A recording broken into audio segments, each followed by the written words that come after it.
Price hallelujah. ದೇವರ ನಾಮಕ್ಕೆ ಸ್ತೋತ್ರವಾಗಲಿ. ಪ್ರಾರ್ಥನೆ ಮಾಡಿಕೊಳ್ಳೋಣ. ಸರ್ವ ಸೃಷ್ಟಿಕರ್ತನಾದಂಥ ತಂದೆ, ಮಗ, ಪರಿಶುದ್ಧನಾದಂಥ ತ್ರಿಯೇಕ ದೇವರೇ, ನಿಮ್ಮ ಪರಿಶುದ್ಧ ನಾಮಕ್ಕೆ ಸ್ತೋತ್ರವಾಗಲಿ ಸ್ವಾಮಿ. ಈ ದಿವಸವೂ ಈ ಸಮಯವೂ ಕೂಡ ನಿಮ್ಮಿಂದ ನೇಮಕವಾದಂಥ ದಿವಸ ಸಮಯವಾಗಿದೆ. ಅದಕ್ಕಾಗಿ ನಿಮಗೆ ಸ್ತೋತ್ರ. ಇವತ್ತಿನ ಸಂದೇಶದ ಭಾಗವನ್ನು ಕೂಡ ಆಶೀರ್ವದಿಸಿರಿ. ಇದನ್ನು ಕೇಳುತ್ತಿರುವಂಥ ನನ್ನ ಸಹೋದರ ಸಹೋದರಿಯನ್ನು ಕೂಡ ಹೇರಳವಾಗಿ ಆಶೀರ್ವದಿಸಿರಿ. ಯೇಸುವಿನ ನಾಮದಲ್ಲಿ ಪ್ರಾರ್ಥಿಸಿದ್ದೇನೆ ನಮ್ಮ ತಂದೆ, ಆಮೇನ್. ಇದನ್ನು ಕೇಳುತ್ತಿರುವಂಥ ನನ್ನ ಸಹೋದರ ಸಹೋದರಿಯರೇ, ನಿಮಗೂ ಕೂಡ ನನ್ನ ನಮಸ್ಕಾರಗಳು. ಇವತ್ತು ಕೂಡ ಬೆಂಕಿಯಿಂದ ರಕ್ಷಿಸಿರಿ 4ನೇ ಭಾಗ. ಬೆಂಕಿಯಿಂದ ರಕ್ಷಿಸಿರಿ 4ನೇ ಭಾಗ, ನಿನ್ನೆಯಿಂದ ಮುಂದುವರೆದ ಭಾಗ. ದೇವರ ನಾಮಕ್ಕೆ ಸ್ತೋತ್ರವಾಗಲಿ. ವಚನದ ಕಡೆಗೆ ಹೋಗೋಣ. ಯೆರೆಮೀಯ 23ನೇ ಅಧ್ಯಾಯ 21, 22. ನಾನು ಈ ಪ್ರವಾದಿಗಳನ್ನು ಕಳುಹಿಸಲಿಲ್ಲ, ತಾವೇ ಆತುರಗೊಂಡರು. ನಾನು ಈವರೆಗೆ ಏನು ಹೇಳಲಿಲ್ಲ.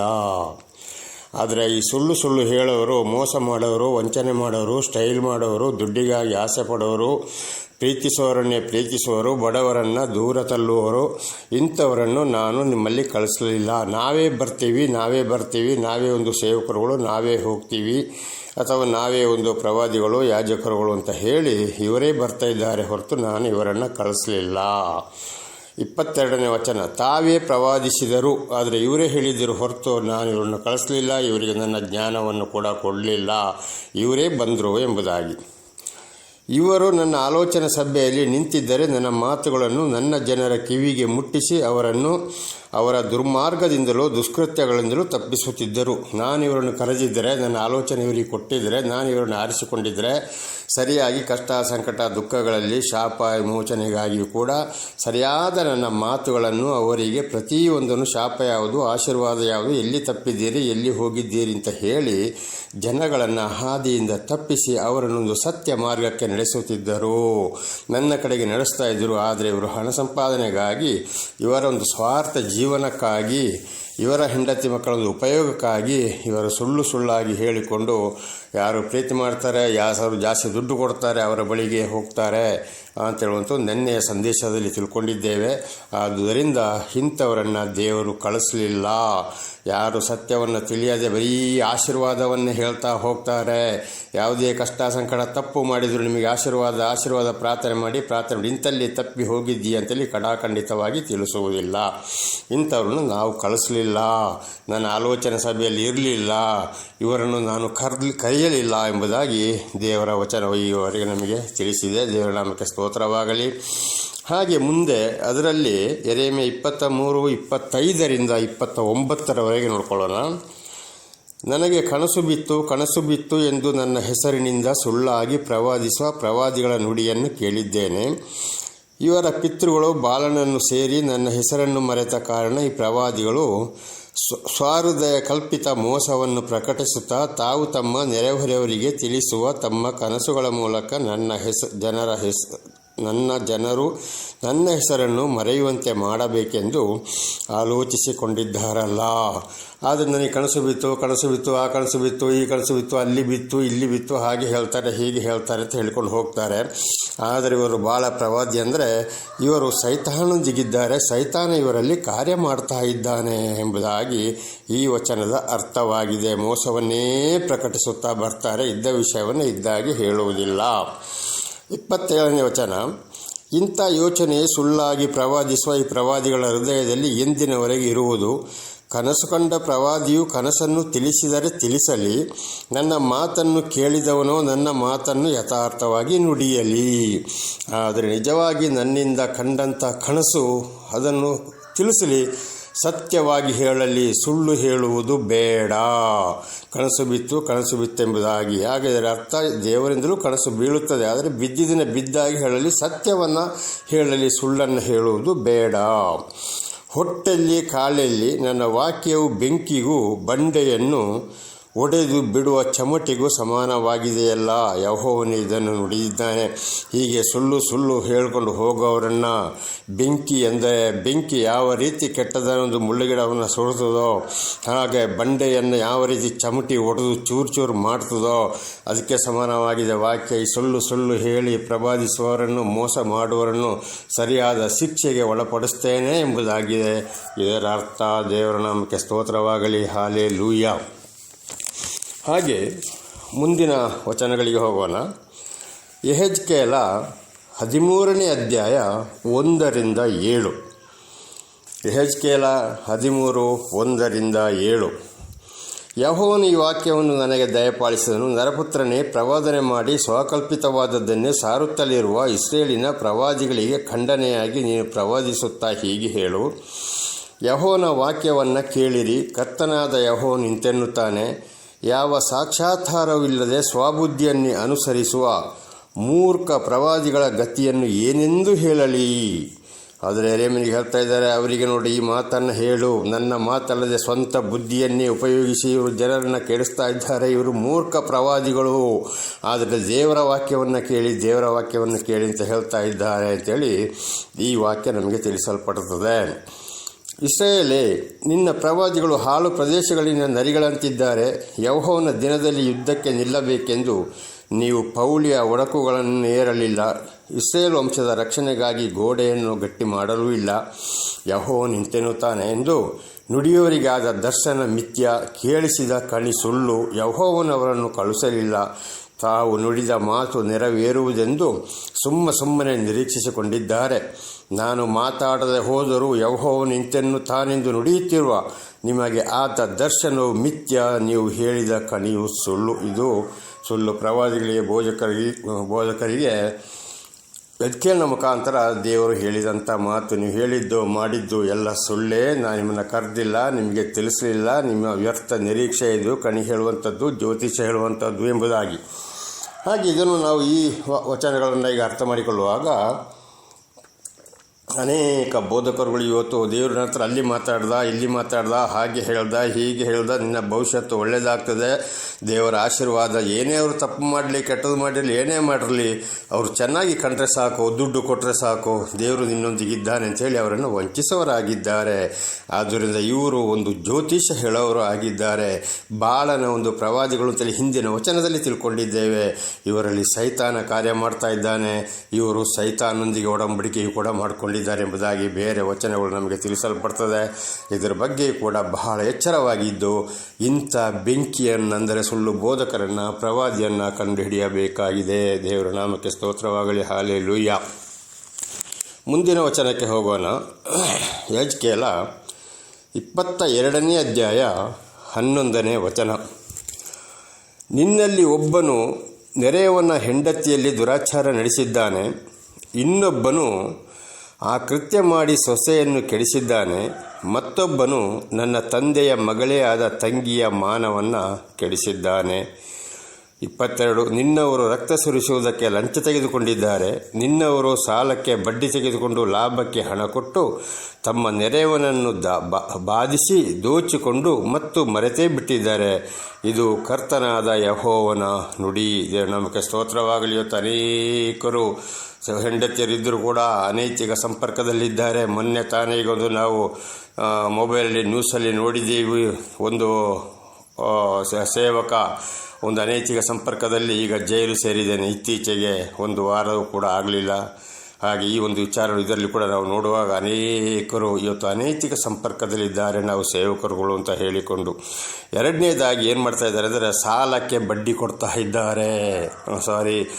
ಬಡ್ಡಿಗೆ ಸಾಲವನ್ನು ಕೊಡ್ತಾ ಇದ್ದಾರೆ ಅಥವಾ ಇನ್ನೊಬ್ಬರ ಕೈಲಿ ಕೊಡಿಸ್ತಾ ಇದ್ದಾರೆ. ಅದರಿಂದ ಇವರು ಕಮಿಷನ್ ತಗೊಳ್ತಾ ಇದ್ದಾರೆ. ನಾನಾ ರೀತಿಯ ರಾಜಕೀಯದಲ್ಲಿ ಕೂಡ ಇವರು ಸಿಲುಕಿಕೊಂಡಿದ್ದಾರೆ. ಅದರಲ್ಲಿ ಕೂಡ ಇವರು ಹಣ ಸಂಪಾದನೆ ಮಾಡೋರಾಗಿದ್ದಾರೆ. ಇವರು ನಿಜವಾದ ಸೇವಕರುಗಳು ಅಲ್ಲ. ಅನೇಕರು ಇವತ್ತು ಬಡ್ಡಿ ಕೊಡಿಸಿ ಅಲ್ಲಿ ಕಮಿಷನ್ ತಗೊಳ್ತಾ ಇದ್ದಾರೆ. ತಗೊಂಡ ಸಾಲವನ್ನು ವಾಪಸ್ಸು ಕೊಡದೇ ಇರೋರಿದ್ದಾರೆ. ಸೇವಕರುಗಳು ಕೇಳಬಾರದು ಎಂಬುದಾಗಿ ಹೇಳಿಕೊಂಡು ಇಂಥವರ ಬಗ್ಗೆ ಕೂಡ ಬಹಳ ಎಚ್ಚರವಾಗಿರಬೇಕು. ಇವರು ಕೂಡ ದೇವರಿಂದ ಆಯ್ಕೆಗೊಳ್ಳಲಿಲ್ಲ. ಇವರು ಒಂದು ಬೆಂಕಿಯಾಗಿದ್ದಾರೆ. ದೇವರ ನಾಮಕ್ಕೆ ಸ್ತೋತ್ರವಾಗಲಿ. ಹಾಗೆ 18ನೇ ವಚನಕ್ಕೆ ಹೋಗೋಣ. ಯೆಹೆಜ್ಕೇಲ 22:18. ಇಸ್ರೇಲ್ ವಂಶವೆಂಬ ಲೋಹವು ನನ್ನ ದೃಷ್ಟಿಯಲ್ಲಿ ಕಲ್ಮಶವಾಗಿದೆ. ಅದೆಲ್ಲ ಕುಲುಮೆಯಲ್ಲಿ ತಾಮ್ರ, ತವರ, ಕಬ್ಬಿಣ, ಸೀಸ, ಅದು ಕಂದುಬಳ್ಳಿ ಆಗಿರುವಾಗ. ಆದರೆ ಕಂದುಬಳ್ಳಿ ಅಂದರೆ ಸಂಪೂರ್ಣ ಬಹಳವಾದ ಶಿಕ್ಷೆಗೊಳಪಟ್ಟಿದ್ದಾರೆ. ಇವತ್ತು ಬೆಳ್ಳಿ, ಕಬ್ಬಿಣ, ತಾಮ್ರ, ಸೀಸ ಯಾವ ರೀತಿ ಬೆಂಕಿಯಲ್ಲಿ ಕರಗುತ್ತದೋ ಅದೇ ರೀತಿ ಕರಗಿ ಹೋಗ್ತಾರೆ ಇಂಥವರೆಂಬುದಾಗಿ ದೇವರ ವಚನ ತಿಳಿಸಲ್ಪಡುತ್ತದೆ. ನನ್ನ ಸಹೋದರ ಸಹೋದರಿಯರೇ, ಆದರೆ ಇಂಥವರೊಂದಿಗೆ ಸೇರಬಾರದು, ಇಂಥವರ ಮಾತನ್ನು ಕೇಳಬಾರದು. ಸ್ವತಃ ವಾಕ್ಯವನ್ನು ನಾವು ನಿನ್ನೆ ಕೂಡ ತಿಳ್ಕೊಂಡಿದ್ದೇವೆ. ಅದನ್ನು ನಾವೇ ಓದಿ ಮಾಡಿ ತಿಳ್ಕೊಂಡು ಇಂಥವರನ್ನು ಪತ್ತೆ ಹಚ್ಚಬೇಕಾಗಿದೆ. ದೇವರ ಆಶೀರ್ವಾದದಿಂದ ನಮ್ಮನ್ನು ಇವರು ದೂರ ಸರಿಸುವವರಾಗಿದ್ದಾರೆ. ಇವರ ಲಾಭಕ್ಕಾಗಿ ಎಚ್ಚರವಿರಬೇಕು. ಇವರ ಬಗ್ಗೆ ದೇವರ ನಾಮಕ್ಕೆ ಸ್ತೋತ್ರವಾಗಲಿ. ಹಲ್ಲೆಲೂಯಾ. ಹಾಗೆ ಮುಂದಿನ ವಚನಕ್ಕೆ ಹೋಗೋಣ. ಮೀಕ 3ನೇ ಅಧ್ಯಾಯ 11ನೇ ವಚನ. ಮೀಕ 3:11. ಮುಖಂಡರು ಲಂಚಕ್ಕೆ ನ್ಯಾಯ ತೀರಿಸುತ್ತಾರೆ, ಯಾಜಕರು ಸಂಬಳಕ್ಕಾಗಿ ಉಪದೇಶಿಸುತ್ತಾರೆ. ಹೌದು, ಇವತ್ತು ಕ್ರಿಶ್ಚಿಯನ್ ಮುಖಂಡರುಗಳು ನಾನು ಆ ಡೈರೆಕ್ಟ್ರು ಈ ಡೈರೆಕ್ಟ್ರು ಅಂತ ಹೇಳಿಕೊಂಡು ಅವರು ಇವತ್ತು ಈ ಕ್ರೈಸ್ತರ ಒಂದು ನ್ಯಾಯವನ್ನು ತೀರಿಸಬೇಕಾದ್ರೆ ಅದಕ್ಕೂ ಕೂಡ ಲಂಚ ತಗೊಂಡು ನ್ಯಾಯ ತೀರಿಸೋರಾಗಿದ್ದಾರೆ. ಏನಾದರೂ ಒಂದು ಇವರ ಹತ್ರ ನಾವು ದೂರ ತಗೊಂಡು ಹೋಗುವುದಾದರೆ, ನೋಡಪ್ಪ ನನಗಿಂತ ಕಷ್ಟ ಇದೆ, ನಾನು ತೀರಿಸ್ತೇನೆ, ನೀನು ಹೆದರಬೇಡ, ನನಗಿಂತ ಕಷ್ಟ ಇದೆ, ನಾನು ಇಂಥ ದಿವಸ ನಿನಗೆ ಕೊಡ್ತೀನಿ ಅಂತೇಳಿ ನನಗೆ 4,000 ಕೊಡು, 5,000 ಕೊಡು ಅಂತೇಳಿ ಅವರ ಕೈಯಿಂದ ಮೊದಲು ದುಡ್ಡು ತಗೊಳ್ಳೋರಾಗಿದ್ದಾರೆ. ಆದರೆ ಹೇಗೆ ನಾನು ಇಂಥ ದಿವಸ ನಿನಗೆ ಕೊಡ್ತೀನಿ ಅಂತ ಹೇಳಿ. ಆದರೆ ಇವರ ಮುಖಾಂತರ ದುಡ್ಡು ಸಿಕ್ಕಿದ ಮೇಲೆ ಇವರ ಮುಖಾಂತರ ಮಾತಾಡ್ತಾರೆ. ಅದು ನ್ಯಾಯ ಅಲ್ಲ, ಅನ್ಯಾಯ. ಇಂಥದ್ದೇ ಇವತ್ತು ಮುಖಂಡರು ಲಂಚಕ್ಕಾಗಿ ನ್ಯಾಯ ತೀರಿಸ್ತಾರೆ. ಯಾಜಕರು ಸಂಬಳಕ್ಕಾಗಿ ಉಪದೇಶ ಮಾಡ್ತಾ ಇದ್ದಾರೆ. ಇವತ್ತು ಅನೇಕ ಸೇವಕರನ್ನು ನಾವು ನೋಡ್ತಾ ಇದ್ದೀವಿ. ಎಷ್ಟು ಸಾವಿರ ಸಂಬಳ ಕೊಡ್ತೀಯಾ ಎಂಬುದಾಗಿ, ಎಷ್ಟು ಸಾವಿರ ಸಂಬಳ, ಇದು ಬಹಳ ಇವತ್ತು ಕೂಡ ನಡೆಯುತ್ತಿರುವಂಥದ್ದು. ಇವರು ಸಂಬಳಕ್ಕಾಗಿ ಇವರು ಸೇವಕರಾಗಿದ್ದಾರೆ ಹೊರತು ಖಂಡಿತವಾಗಿಯೂ ಇವರು ದೇವರ ಒಂದು ಸಾಕ್ಷಿಯಾಗಿ ದೇವರ ವಿಷಯವನ್ನು ಸಾರುವುದಕ್ಕೋಸ್ಕರ ಇವರು ಖಂಡಿತವಾಗಿ ಇವತ್ತು ಸೇವಕರಾಗಲಿಲ್ಲ. ಇವತ್ತಿಡೀ ನನಗೆ ಗೊತ್ತಿದ್ದಾಗೆ ಇಡೀ ಕರ್ನಾಟಕದಲ್ಲಿ ಬಹಳಷ್ಟು, ಎಲ್ಲರೂ ಅಲ್ಲ ಆದರೂ ಬಹಳಷ್ಟು ಜನ ಈ ಸಂಬಳಕ್ಕಾಗಿ ಜೀವನಕ್ಕಾಗಿ ಇವತ್ತು ಏನು ಮಾಡ್ತಾ ಇದ್ದಾರೆ, ಉಪದೇಶವನ್ನು ಮಾಡ್ತಾ ಇದ್ದಾರೆ. ಹಾಗೆ ಮುಂದೆ ಪ್ರವಾದಿಗಳು ಹಣಕ್ಕೋಸ್ಕರ ಕಣಿ ಹೇಳುತ್ತಾರೆ. ಹೌದು, ಪ್ರವಾದಿಗಳು ಅಂದರೆ ಈಗ ಯಾವ ರೀತಿ ಜ್ಯೋತಿಷರು ದುಡ್ಡು ತಗೊಂಡು ಜ್ಯೋತಿಷ ಹೇಳ್ತಾರ, ಹಾಗೆ ಪ್ರವಾದಿಗಳು ಕೂಡ ಹಣ ಜಾಸ್ತಿ ಕೊಟ್ಟರೆ ಬಹಳ ಒಳ್ಳೆಯ ಆಶೀರ್ವಾದವನ್ನು ಮಾಡ್ತಾರೆ. ಸ್ವಲ್ಪ ಕೊಟ್ಟರೆ ಬರೀ ಒಂದು 10 ಸೆಕೆಂಡೋ 20 ಸೆಕೆಂಡೋ, ಜಾಸ್ತಿ ಅಂದರೆ 1 ನಿಮಿಷ 2 ನಿಮಿಷ ಪ್ರಾರ್ಥನೆಯನ್ನು ಮಾಡಿ ಇವರು ಹೋಗೋರಾಗಿದ್ದಾರೆ. ಇವರು ಕೂಡ ಹಣಕ್ಕಾಗಿಯೇ ಇವತ್ತು ದೇವರ ಹೆಸರು ಹೇಳಿಕೊಂಡು ತಿರುಗಾಡ್ತಾ ಇದ್ದಾರೆ ಹೊರತು ಖಂಡಿತವಾಗಿಯೂ ದೇವರ ವಿಷಯವನ್ನು ಸಾರೋದಕ್ಕೋಸ್ಕರ ಅಲ್ಲ. ಆದರೂ ಯೆಹೋವನ ಮೇಲೆ ಭಾರ ಹಾಕಿ, ಯೆಹೋವನು ನಮ್ಮ ಮಧ್ಯದಲ್ಲಿ ಇದ್ದಾನಲ್ಲ, ನಮಗೆ ಯಾವ ಕೇಡೂ ಸಂಭವಿಸದು ಅಂದುಕೊಳ್ಳುತ್ತಾರೆ. ಆದರೂ ಹೇಳಿದರು ದೇವರು ನಮ್ಮ ಮಧ್ಯದಲ್ಲಿದ್ದಾನೆ, ಹೆದರಬೇಡಿ, ದೇವರೇ ತನ್ನ ಕಳಿಸಿದ್ದಾನೆ ಎಂಬುದಾಗಿ. ಆದರೆ ಈ ವಚನದ ಮೂಲಕ ಬಹಳ ನಾವು ಅರ್ಥ ಮಾಡಿಕೊಳ್ಬೇಕಾಗಿದೆ. ಮುಖಂಡರು ಲಂಚಕ್ಕೆ ನ್ಯಾಯ ತೀರಿಸುತ್ತಾರೆ, ಯಾಜಕರು ಸಂಬಳಕ್ಕಾಗಿ ಉಪದೇಶಿಸುತ್ತಾರೆ, ಪ್ರವಾದಿಗಳು ಹಣಕ್ಕೋಸ್ಕರ ಕಣಿ ಹೇಳುತ್ತಾರೆ. ಆದರೂ ಯೆಹೋವನ ಮೇಲೆ ಭಾರ ಹಾಕಿ, ಯೆಹೋವನು ನಮ್ಮ ಮಧ್ಯದಲ್ಲಿ ಇದ್ದಾನಲ್ಲ, ನಮಗೆ ಯಾವ ಕೇಡು ಸಂಭವಿಸದು ಅಂದುಕೊಳ್ಳುತ್ತಾರೆ. ಇವರೊಂದು ಉಪಜೀವನಕ್ಕಾಗಿ ಇವರು ದೇವರ ಹೆಸರನ್ನು ಹೇಳಿಕೊಂಡು ಇವತ್ತು ಸುಳ್ಳು ಹೇಳಿ ಜನಗಳನ್ನು ವಂಚನೆ ಮಾಡುವವರಾಗಿದ್ದಾರೆ. ಆದರೆ ನನ್ನ ಸಹೋದರ ಸಹೋದರಿಯರೇ, ಅಪೊಸ್ತಲರ ಕೃತ್ಯ 18ನೇ ಅಧ್ಯಾಯ 3ನೇ ವಾಕ್ಯ ನೋಡುವಾಗ ಹೊಸ ಒಡಂಬಡಿಕೆಯಲ್ಲಿ ದೊಡ್ಡ ಒಂದು ಸಾಕ್ಷಿ ಪೌಲನಾಗಿದ್ದಾನೆ. ಈ ಪೌಲನ ಕೆಲಸವೇನು? ಅಪೊಸ್ತಲರ ಕೃತ್ಯ 18ನೇ ಅಧ್ಯಾಯ 3ನೇ ವಾಕ್ಯ. ಅಲ್ಲಿ ಚಿಕ್ಕ ಚಿಕ್ಕ ಗುಡಾರಗಳನ್ನು ಕಟ್ಟುವಂಥದ್ದು, ಅಂದರೆ ಕೂಲಿ ಕೆಲಸ. ಆ ರೀತಿ ಕೂಲಿ ಕೆಲಸವನ್ನು ಮಾಡಿಕೊಂಡು ಕೊರಿಂಥ ಸಭೆಗೆ ಸಹಾಯವನ್ನು ಮಾಡ್ತಾ ಇದ್ದ, ವಾಕ್ಯವನ್ನು ಸಾರ್ತಾ ಇದ್ದ ಎಂಬುದಾಗಿ ನಾವು ಓದುತ್ತೇವೆ. ದೇವರ ನಾಮಕ್ಕೆ ಸ್ತೋತ್ರವಾಗಲಿ. ಹಾಗೆ ಇವತ್ತು ಅನೇಕರು ಏನು ಮಾಡಿದ್ದಾರೆ, ದುಡಿಯ ಒಂದು ಸೋಮಾರಿತನದಿಂದ ಒಂದು ಬೈಬಲ್ ಹಿಡ್ಕೊಂಡು ದೇವರ ವಾಕ್ಯವನ್ನು ಹೇಳಿ ಇವರು ಜೀವನ ಮಾಡೋಕ್ಕೆ ಹೋಗ್ತಾ ಇದ್ದಾರೆ.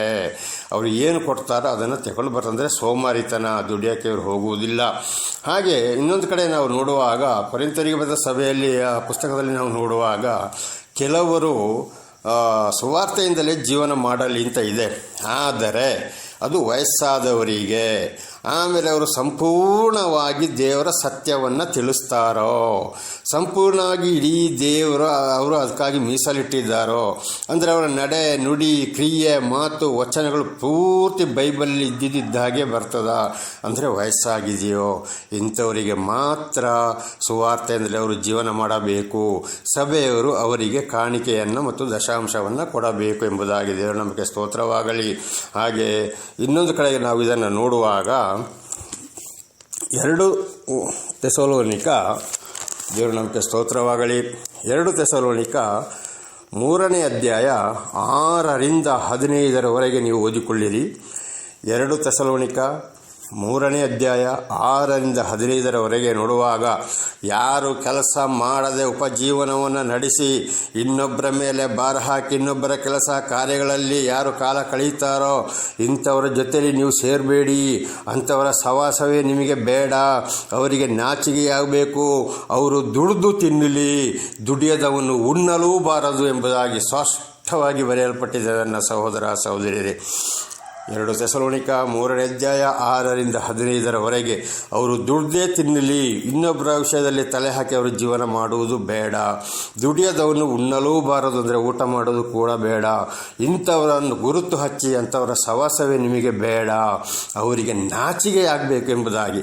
ಆದರೆ ಇವತ್ತು ನಾವು ನೋಡುವಾಗ ಒಳ್ಳೆ ಒಂದು ಪ್ಯಾಂಟು ಬೆಲ್ಟು ಹಾಕೊಂಡು, ಒಂದು ಶರ್ಟ್ ಹಾಕ್ಕೊಂಡು, ಇನ್ಸೆಂಟ್ ಮಾಡಿಕೊಂಡು, ಒಂದು ಬೈಬಲ್ ಹಿಡ್ಕೊಂಡು, ಒಂದು ಗಾಡಿ ಇಟ್ಕೊಂಡು, ಒಬ್ಬೊಬ್ಬರು ತಲೆಗೆ ಒಂದು ಕ್ಯಾಪ್ ಕೂಡ ಹಾಕೊಂಡು ಇವತ್ತು ದೇವರ ವಿಷಯವನ್ನು ಹೇಳಿಕೊಂಡು ಸಂಪಾದನೆ ಮಾಡಿ ಬಂದು ಇವತ್ತು ಕುಟುಂಬ ಜೀವನವನ್ನು ಅದು ಸುಳ್ಳಾಗಿ ಹೇಳಿ ಹಾಳು ಮಾಡೋರು ಬಹಳಷ್ಟು ಜನ ಇದ್ದಾರೆ.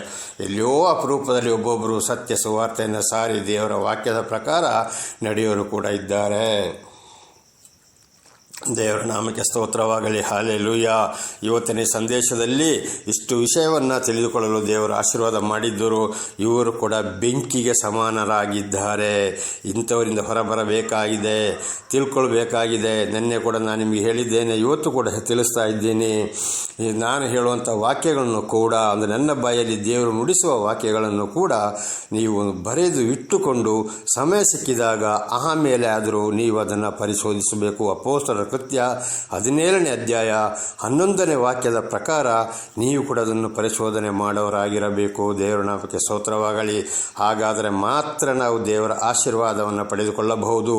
ಇವರನ್ನೇ ನಂಬಿ ಇವರ ಹಿಂದೆ ಹೋದರೆ ಖಂಡಿತವಾಗಿ ನಾವು ಆಶೀರ್ವಾದವನ್ನು ಪಡೆದುಕೊಳ್ಳಲು ಸಾಧ್ಯವಿಲ್ಲ. ಬದಲಾಗಿ ದೇವರ ಬಗ್ಗೆ ನಾವು ಬಹಳ ಬೇಸರ ಮಾಡೋರಾಗಿದ್ದೇವೆ. ಯಾಕಪ್ಪ ಇಷ್ಟು ಪ್ರಾರ್ಥನೆ ಮಾಡ್ತೇನೆ, ದಾನ ಧರ್ಮ ಮಾಡ್ತೇನೆ, ದಶಾಂಶವನ್ನು ಕೊಡ್ತೇನೆ, ಇಷ್ಟು ಪ್ರೀತಿಯಲ್ಲಿದ್ದೆ, ನಾವೆಲ್ಲ ಚೆನ್ನಾಗಿದ್ದೇವೆ, ನಮಗೆ ಯಾಕೆ ಈ ಕಷ್ಟಗಳು ಎಂಬುದಾಗಿ ನಾವು ತಿಳಿದುಕೊಂಡು ನಾವು ಕೊರಗಬೇಕಾಗ್ತದೆ. ನನ್ನ ಸಹೋದರ ಸಹೋದರಿ, ದಯವಿಟ್ಟು ದೇವರ ವಾಕ್ಯವನ್ನು ಪರಿಶೋಧಿಸಿರಿ, ತಿಳಿದುಕೊಳ್ಳಿರಿ. ದೇವರು ನಿಮ್ಮನ್ನು ಹೇರಳವಾಗಿ ಆಶೀರ್ವದಿಸಲಿ. ಪ್ರಾರ್ಥನೆ ಮಾಡಿಕೊಳ್ಳೋಣ. ಸರ್ವ ಸೃಷ್ಟಿಕರ್ತನಾದಂಥ ತಂದೆ, ಮಗ, ಪರಿಶುದ್ಧನಾದಂಥ ತ್ರಿಯೇಕ ದೇವರೇ, ನಿಮ್ಮ ಪರಿಶುದ್ಧ ನಾಮಕ್ಕೆ ಸ್ತೋತ್ರವಾಗಲಿ. ಇವತ್ತಿನ ಸಂದೇಶವನ್ನು ಕೂಡ ನನ್ನ ಸಹೋದರ ಸಹೋದರಿಯರಿಗೆ ತಿಳಿಸಲು ನೀವು ಆಶೀರ್ವಾದ ಮಾಡಿದ್ದಕ್ಕಾಗಿ ನಿಮಗೆ ಸ್ತೋತ್ರ.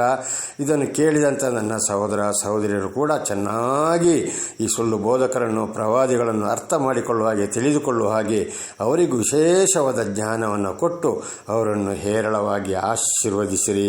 ಹಾಗೆ ಮಾಡುವುದಕ್ಕಾಗಿ ನಿಮಗೆ ಸ್ತೋತ್ರ. ಯೇಸುವಿನ ನಾಮದಲ್ಲಿ ಪ್ರಾರ್ಥಿಸಿದ್ದೇನೆ ನಮ್ಮ ತಂದೆಯೇ.